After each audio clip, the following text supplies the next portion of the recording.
नमस्कार मंडळी, तर आज आपण बनवणार आहोत कढी। कढीसाठी मी इथे लसूण घेतलेला आहे मिक्सरच्या भांड्यात, 1 चमचा जिरे घेतलेला आहे आणि धने घेतले आहेत। आता आपल्याला मिक्सर मधून बारीक करून घ्यायचं आहे। तर मी मिक्सर मधून बारीक करून घेणार आहे। तुम्ही बघू शकता मिक्सर मधून बारीक करून घेतला आहे। इकडे मी एक पातेलं घेतलं आहे, त्याच्यामध्ये डाळीचं पीठ आणि बाजरीचं पीठ टाकून घेणार आहे। ते टाकून झाल्यानंतर पाणी टाकून पातळसर बनवणार आहे। ते मिक्स करून घेणार आहे डाळीचं पीठ बाजरीचं पीठ।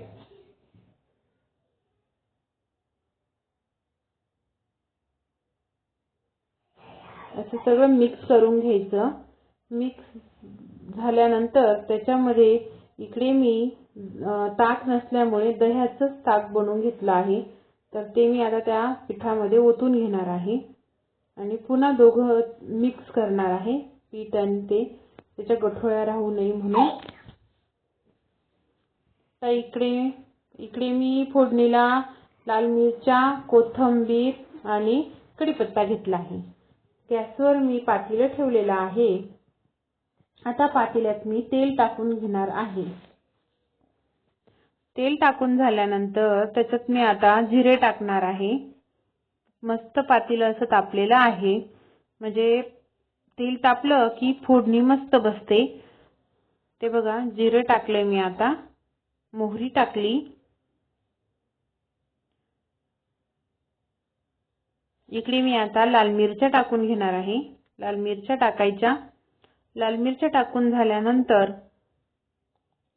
वाटलेलं जे सारण होतं ते टाकून घ्यायचं।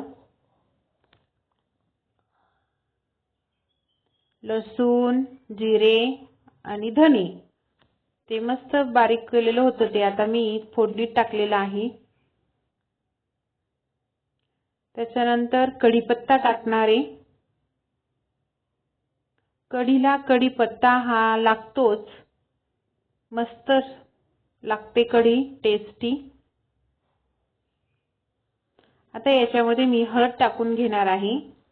हळद टाकून झाल्यावर हिंग टाकणार आहे थोडासा।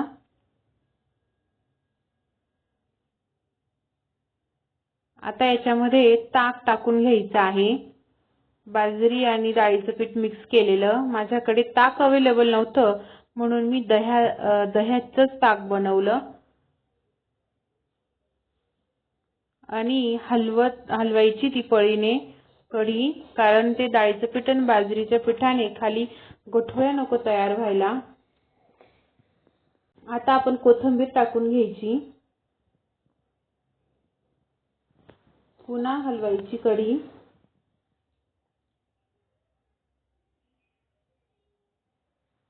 आता आपण मीठ टाकून घेऊ, चवीनुसार मीठ टाकून घ्यायचं आणि पुन्हा कढी हलवत राहायची, ती खाली डागू नये म्हणून। आमच्या घरात तर सगळ्यांनाच कढी भरपूर आवडते। तुम्हाला पण आवडते का? कमेंट करून नक्की सांगा। ही बघा किती छान दिसते कढी। कढीला मस्त अशी उकळी येऊ द्यायची आणि मग मस्तपैकी कढी ही खायची बनवून। बघू शकता किती छान कढी झालेली आहे आपली वाली। तुम्हाला जर व्हिडिओ आवडला असेल तर प्लीज लाईक करा, शेअर करा आणि सबस्क्राइब करा। या कढी खायला। खूप छान कढी बनलेली आहे।